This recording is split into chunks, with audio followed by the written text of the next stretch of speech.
What is up, people? I am Obi-Wan, and today we're going to look at some r36s clones, particularly the My Mini or r36s Mini.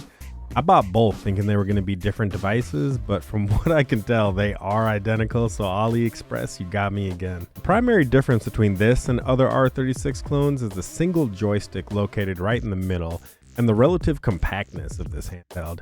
The My Mini contains the tried and true RK3326 chipset, same as the original r36s, and it has the same 3.5-inch 4x3 480p screen. The benefit of such a popular chipset is there are tons of custom firmware options, so you can choose how you want the device to operate. I tried ArcOS, Rocknix, Amber Elec, and couldn't get any of them to work properly. The ArcOS image came close to working, but I got this nasty audio sound and the games were not running well on top of that. Full disclosure, this white device had an audio cutting out issue as soon as I turned it on, so I did perform some surgery on this one. Turned out that the speaker prongs were not making consistent contact on the motherboard, so I bent the prongs outward a little bit, and I added some sticky padding to press the board down when the shell was assembled, and this did fix the issue. When I put it back together, I realized the power button was still inside, so I had to take the mofo apart, put the damn button back in, and we were good to go on the audio. I don't think this was involved with the audio issue, and I install firmware on these devices all the time and rarely have issues, but with both the My Mini and r36s Max, I was not able to get the devices functioning with custom firmware, so I decided just to review the stock image. I left this blue version with the stock OS, and this version of ArcOS is pretty good, so we're just going to review the device how it ships. The only real downside is that you do not get access to the configuration file in RetroArch, but this can be circumvented with content directory override. This device feels pretty damn premium in your hand. It's heavy and has great buttons. Can't say they're any quieter than the other clones, but they certainly feel better to use. Really, this device feels more like a clone of the Miyoo Mini Plus to me with an added joystick. I knew immediately this would be my favorite r36s clone. After all, the Miyoo Mini Plus is arguably the best 3.5-inch horizontal handheld that does not have a joystick. The My Mini is a little cheaper than the Miyoo Mini Plus, and you can hear this difference in the buttons, but it still blows the other clones out of the water. I have them arranged here from left to right, of least favorite to most favorite. I would have thought the grips on the back of the K36s and the r36s Max would give them preference, but they just feel cheap and crappy in comparison, and I cannot get over this stupid soccer ball button that does nothing as far as I can tell. So now that I've picked out my favorite, let's just get into the game testing on this device. Let's start off with Super Mario Bros. For the original Nintendo. It turns out I'm pretty damn bad at this game. It's tough, but this is a Game Boy style handheld, and it plays great and feels great. We can at least get a high score by jumping high on this flag, at least I hope, but I failed miserably at that too. This is just, I wanted to re-record, but I feel like I should be honest with you guys. The gameplay is great, I'm just terrible at it. Tetris on Nintendo, an amazing strategic game. I don't remember having to use the D-pad to change the position of these pieces. It really screwed me up a lot of times, but finally I was able to beat the first level, so this handheld works great for Tetris, even if the controls aren't great. Wario Land 3, this is basically just a more involved version of Super Mario Brothers. You do spend a significant portion of this game invisible, which is really terrible. I do not recommend it. I mean, you have to be invisible to beat certain portions of the game, but it is brutal and unforgiving. However, it is all worth it when you get to do the stupid little Wario dance after unlocking the chest at the end of each level. The Lion King is a notoriously hard platformer game. You get to play as Simba, and you can meow at bugs and lizards. It doesn't do a lot. This game is hard. This is actually probably about 15 minutes of recording. I don't know how many times I landed back at the bottom just like getting over it. I do finally get one hit on this hyena, and then I am dead. Just like Mufasa. Star Fox. My first Star Fox was actually Star Fox 64. This one is a lot harder. It's really... you guys remember games used to be so damn hard. Like, there were a lot of them that you just would not beat. Unlike all the accessibility stuff now. Yeah, so I died a few times, but there was some familiar nostalgia here. Slippy always needs help, though she does a lot of ribbits. Actually, I don't know, is it a woman or a man? Whatever, it's a frog.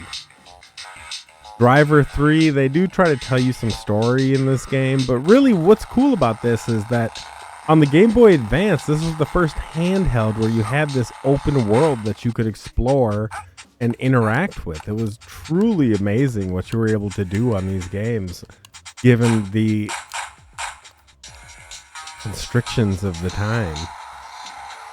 Doesn't mean that it's necessarily easy or particularly fun to play them, but if you want a challenge and you want a blast from the past, this is a great way to get it. Dark Arena. Now this is a Doom clone that came on a Game Boy Advance, and again, it's just amazing. At the time, it was amazing that a handheld was able to give you a whole world that you could just fit in your pocket and play wherever you pleased. Not very good at this game, but the controls on here did work perfectly fine. I couldn't find any enemies here, so I'm just shooting the walls. Metal Slug 5. This is essentially a Contra, kind of the evolution of Contra, where it became a really beautiful looking arcade game. It has great co-op, split screen couch co-op if you want to do that. There's a bunch of challenges. It's a pretty involved game. There's a bunch of characters you can pick from. Lots of fun. Played great on this device. I didn't have a problem playing it with either the D-pad or the joystick. It was a blast. Except for the parts where you get killed by this giant tank. That was my least favorite part of the game. Speaking of clones, there's a clone of Metal Slug called Cyberlip. It's actually called Cyberlip. Lots of fun to play on this device. All the controls worked well.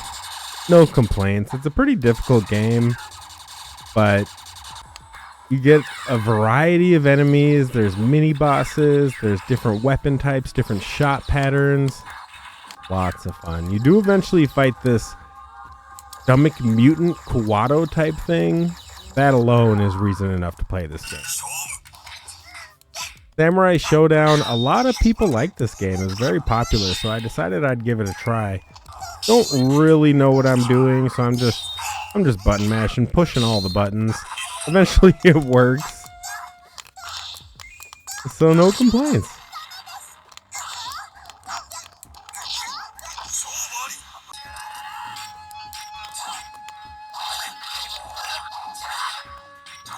Once you beat this guy, then you take his girlfriends and you walk off into the sunset.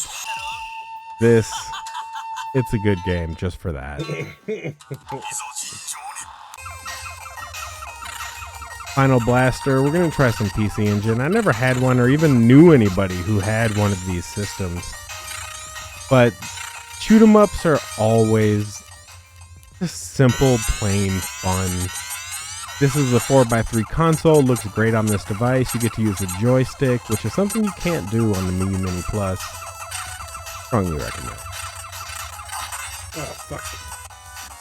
Tony Hawk's Pro Skater is a game that kind of missed me at the time just because this wasn't really my jam. But playing it on this device, again, with either the D-pad or the joystick, was tons of fun. It's just cool that it's an open world and just amazing that this can fit of one of the many games you can just hold in your pocket.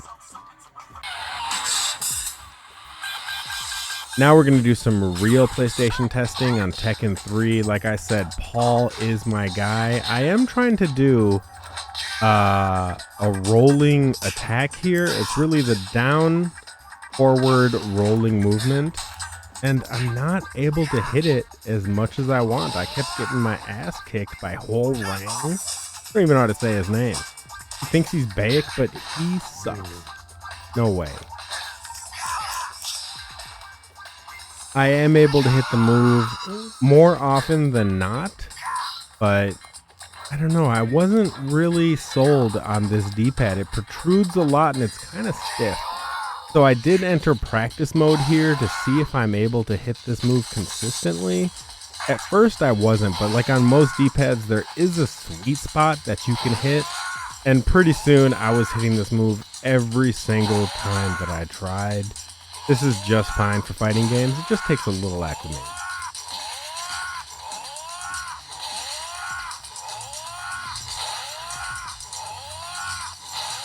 Oh my god, okay. The King of Fighters, a lot of people like this game, so I decided to give it the old college try, and there are some glitches on here, but graphic fidelity isn't really one of the strong points of this game, so who cares? This game sucks. It's just, I don't know, 1999? Are you serious? Pass. Runs well though, plays fine. Crash Bash, this was PlayStation's attempt to compete with Mario Party, and I have to say, they really failed in this endeavor. Also, this game doesn't necessarily run very well. This is kind of the limitations of this chipset. PlayStation will not always work with enhanced resolution, which is a 2x resolution.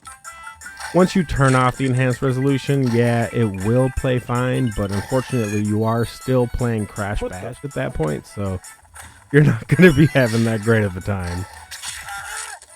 Oh. Next game. Now for Nintendo 64, this device was surprisingly good. Of course, you think you do need two joysticks because you want to have the left joystick as your analog stick and the right joystick as your C stick.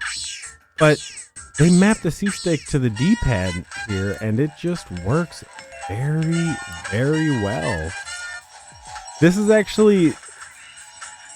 The controls on this handheld are actually configured or placed in a manner that is reminiscent of the Nintendo 64. So, yeah, it just works extraordinarily well. And I can't believe that this hasn't been done before with many other handhelds. You get to design your roller coaster, and when you skip through the explanation, guys, you don't really... you end up paying for it. This is a vomit coaster if I've ever seen it. But still, I mean, I can't believe this was just a small part of this greater game. You get to play tic-tac-toe against the chicken, and every time I play tic-tac-toe, I realize that there is a method to this game. I just forget all the time, and I can't beat this chicken AI. And finally, I realized that the best way to win in this game is for your opponent to be a complete idiot. So here, I win. You get to play some knock 'em down games. Oh, shit. You also get to shoot some balls into Abraham Lincoln's mouth. I mean, come on, guys. What more do you want from a video game? This game apparently has it all. Ocarina of Time plays well also. Of course, this is the 3326 chipset that can't quite handle this game, so there will be some hacks in effect here. But really what I wanted to test was using the C buttons on the D-pad, and it just works so good with the joystick in the middle. The ergonomics on this device are great. It has a really great hand feel and just works great for Nintendo 64. I'm very impressed. And I can't wait for the next evolution of this style of device.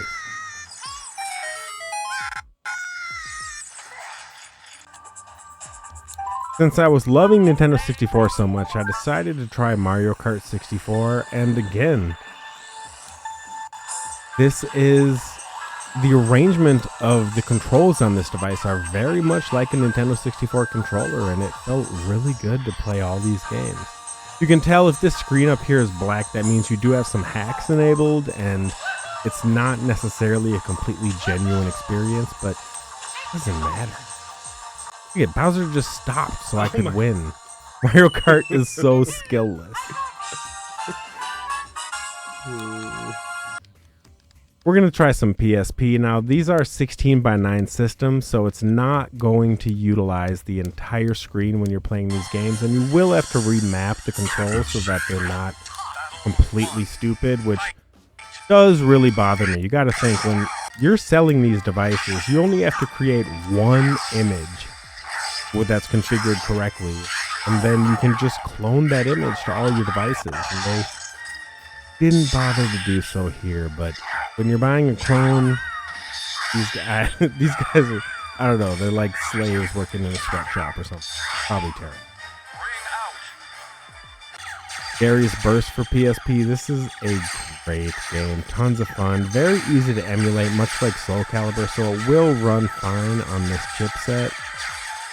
Again, just wanted to test the PSP functionality, and it seems great for all the games that will run. No red flags here. Except for me dying. Dead or Alive 2 for Dreamcast.